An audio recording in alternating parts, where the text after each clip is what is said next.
Chapter 95, Student Council President Election 8. Crackling, crackling. In a cabin at the Rimmel Mountains, the sound of firewood burning was constant. The fleece blanket was pulled up just below the nose. Lucy, who always fell asleep sprawled somewhere around her, rarely wrapped herself in bedding. However, unusually swaddled in a blanket like this, she was down with a cold. Destined to become an outstanding prodigy of magic, she was no more than a girl who had just entered puberty now. It is the same for girls of that age group. Although one could simply stick to a corner of the cabin when it rained, there were countless times she caught a cold by aimlessly wandering the mountains. Even though her magic abilities swelled at an unbelievable pace, she was still in a transitional period and couldn't fully protect herself from the surrounding environment. An old man was stirring the crackling campfire with a poker. Only his back was visible in the line of sight.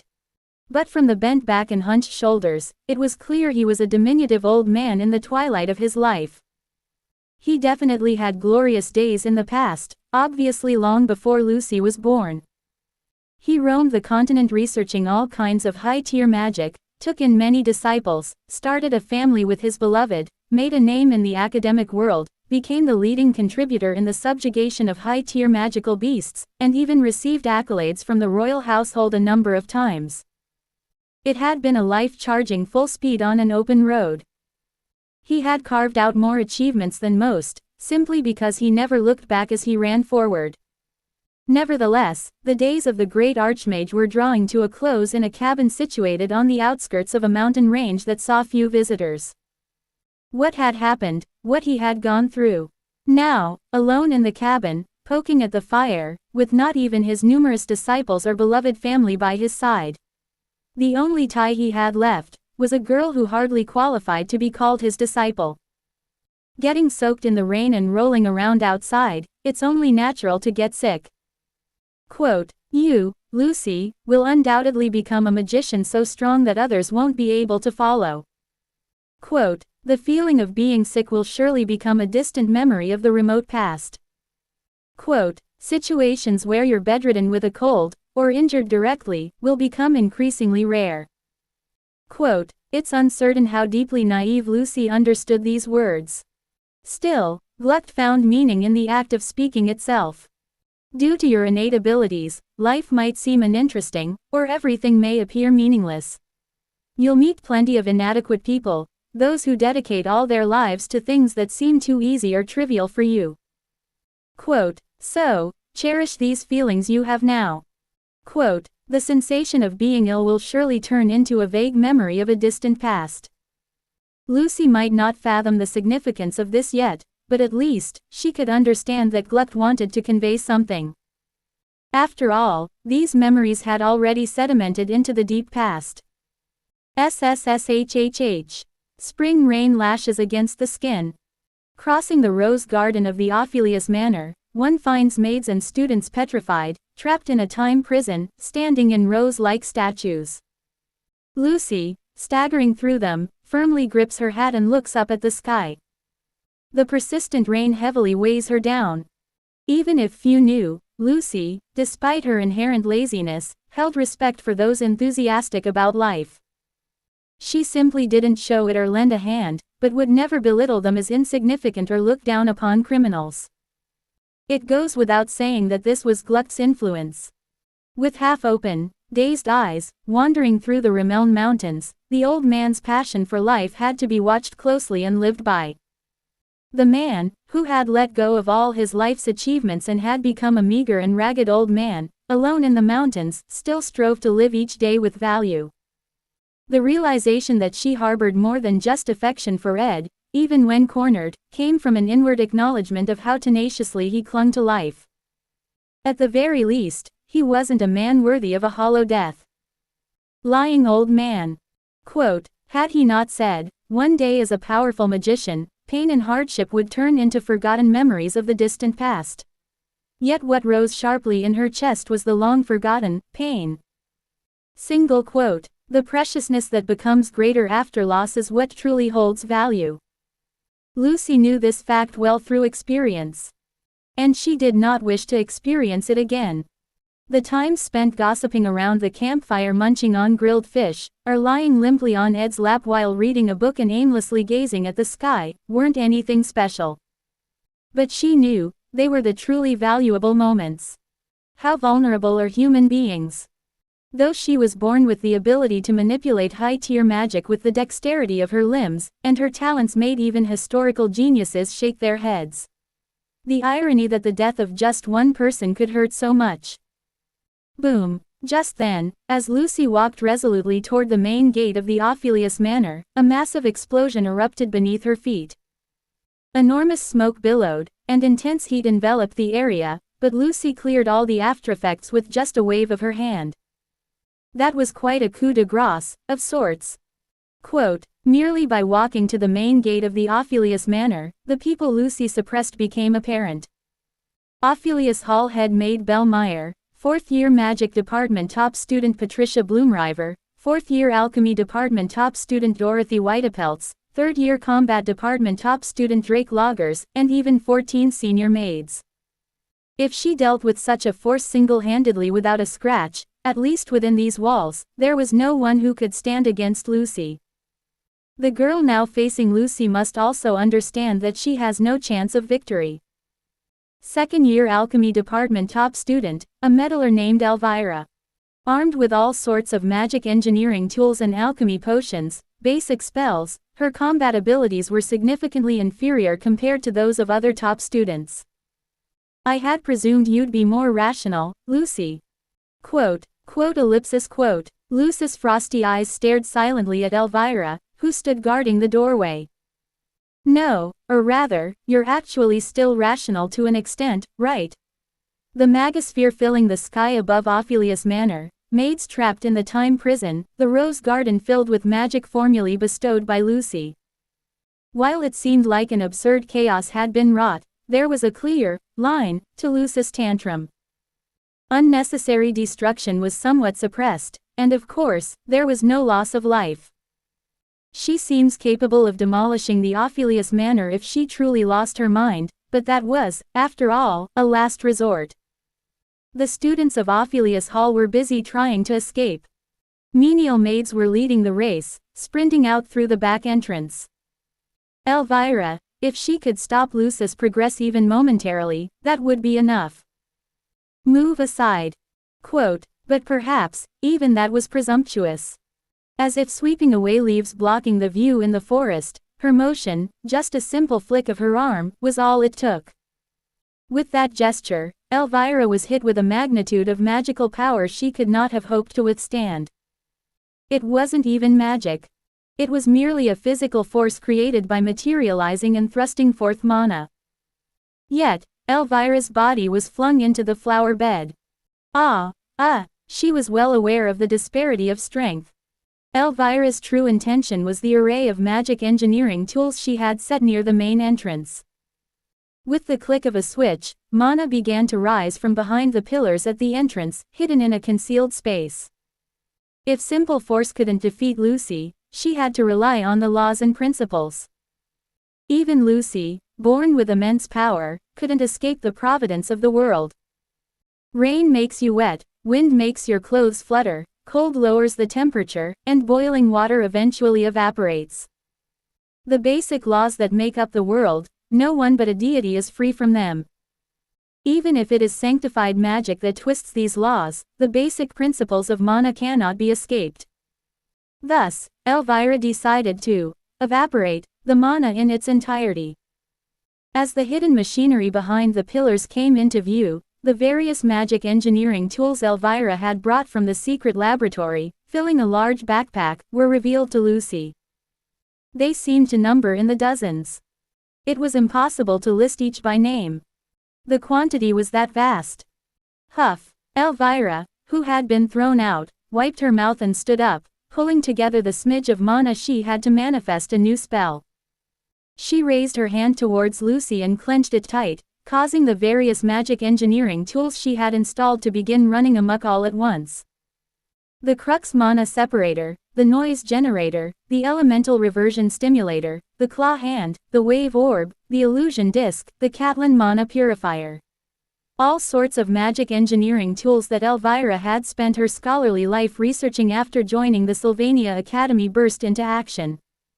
Each magic engineering tool had a different purpose. There were plenty that didn't fit this situation and were not originally intended for combat. However, Elvira's objective was not to utilize the magic engineering tools as they were meant to be. Although each was a precious invention as dear to her as her own children, Elvira went ahead and caused the crux mana separator at the front to run wild without hesitation. Alchemy, one of the branches of magic, is a discipline specialized in the scholarly analysis of the properties of mana itself. It's the understanding of mana that differs from the instincts of magicians who wield mana. Let's see if you can break through this. Elvira pulled a scarlet crystal potion from her bosom and threw it. Lucy quickly grasped with her hand to shatter the potion bottle midair, but the purpose had always been to sprinkle the potion in the first place. Having fulfilled her objective, Elvira swiftly sprinted out from behind the flower bed. Thud, thud, thud. The scarlet crystal potion temporarily increased the fluidity of mana itself, acting like a lubricant. Activating the magic engineering tools naturally requires mana. However, infusing one's mana into a specific object is no easy task. Simple magic engineering tools don't consume much mana, but as the structure becomes more complex, they demand a significant amount of mana to operate. The original purpose of the Scarlet Crystal Potion was to make the flow of mana used to power these tools a bit more sensitive. Even with the same amount of mana, the potion's effect would allow it to flow more smoothly into the magic engineering tools. It's merely an auxiliary potion, but it's quite helpful for alchemists. Indeed, Elvira's intent behind throwing the Scarlet Crystal Potion was entirely different. Thumb, thumb, thumb. The crux mana separator, gone rogue, started devouring the surrounding mana. It's a device that acts as a circuit, absorbing mana from the environment and efficiently supplying it to the connected magic engineering tools. But once it overloads and runs wild, it transforms into a monster that indiscriminately devours all mana in the vicinity. If the connected magic engineering tools operated normally, this rampage would stop. The problem was that all the magic engineering tools Elvira spent nearly a lifetime creating were connected to the mana separator. She didn't have the time to properly calculate mana efficiency, she had just forced the circuit together haphazardly. But that was enough for her. A normal operation isn't what Elvira intended. Her real goal was the absorption of mana itself. Lucis mana, lubricated by the Scarlet Crystal Potion, started being sucked into the magic engineering tools at an uncontrollable speed. Centered around the mana separator, all sorts of magic engineering tools began to run wild. They exploded, created illusions, and made loud noises, making the rose garden chaotic. Bright lights shone, smoke puffing, mana emanating, the sight resembling a giant mana factory. The magic engineering tools, connected haphazardly, had near zero mana efficiency. Even a prodigious mage couldn't handle that amount of mana alone. Correct. When the force of magic isn't enough, relying on the laws is the way of the alchemist. However, unfortunately, her opponent was someone who transcended even those laws. Whoosh. In a situation where mana was being rapidly drawn out, the choice Lucy made wasn't to control the outpouring mana, but rather to release it. The berserked magic engineering tools, instead of coping with the influx of mana, began to explode one by one. Boom, bam, bang, bing bang, with the girl, still clutching her hat, as a backdrop, Elvira's lifework of magical engineering tools started to go up in smoke. The equipment began to explode in unison. As this madness, Elvira rubbed away her wounds and swallowed her breath. Although not exactly, she was able to roughly calculate the amount of magic power that would have been absorbed when all those magical engineering devices exploded. Yet the number was astronomical.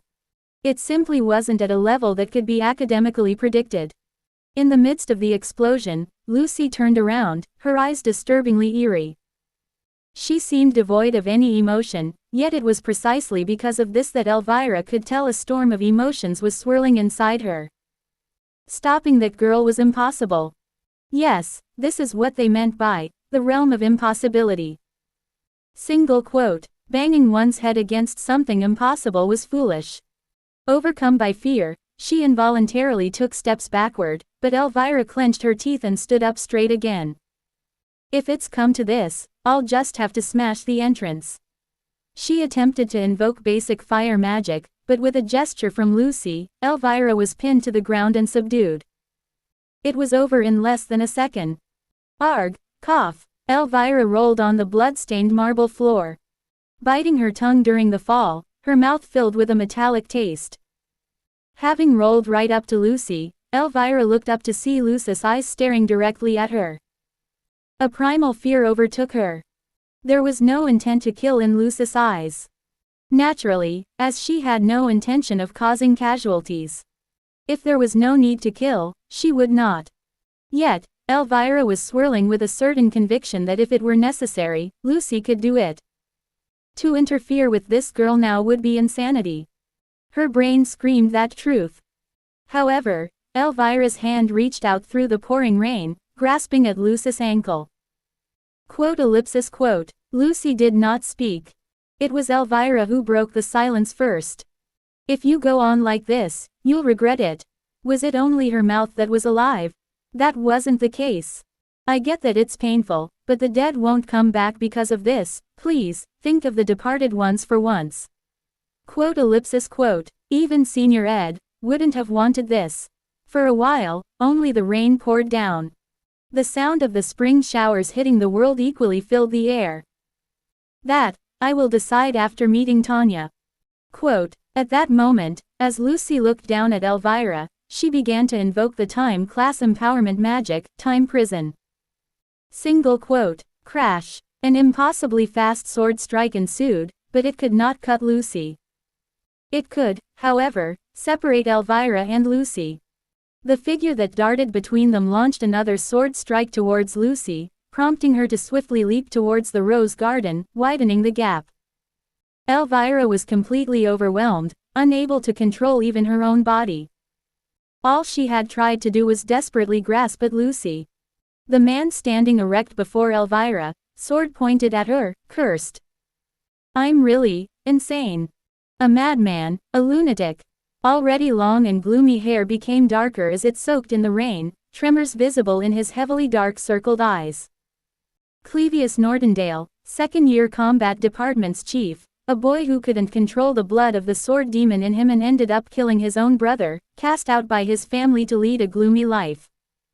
This monster, how am I supposed to handle this, FCK, damn FC King. The advantage was overwhelming.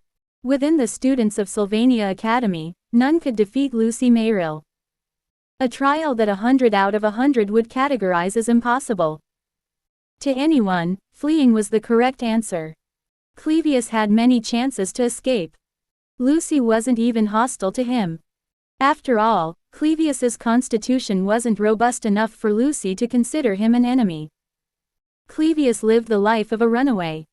He became used to the slurs of cowardice, always running from his destiny etched in his destiny, from challenges, and from the curse of blood. It would be the same this time. It was most obviously a situation where escape was the correct answer.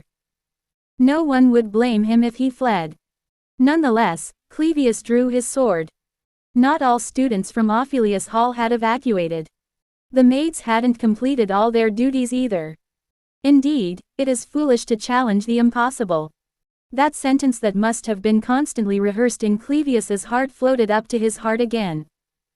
The rose garden's view, which the pathetic loser who lived a life of fleeing had easily forgotten, stubbornly remained in his eyes. The many statues filling the rose garden were the marks of the losers.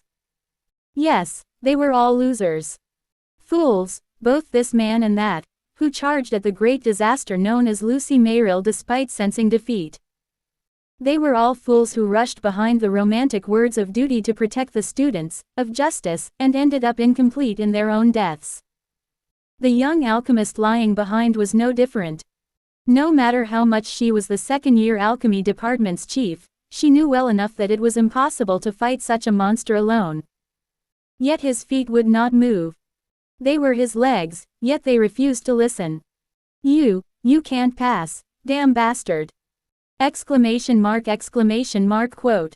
There was no hope of winning from the beginning.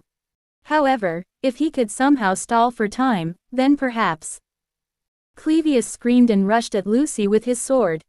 His body, soaring like a hawk, headed towards Lucy, and with one gesture from her, she completely knocked him away.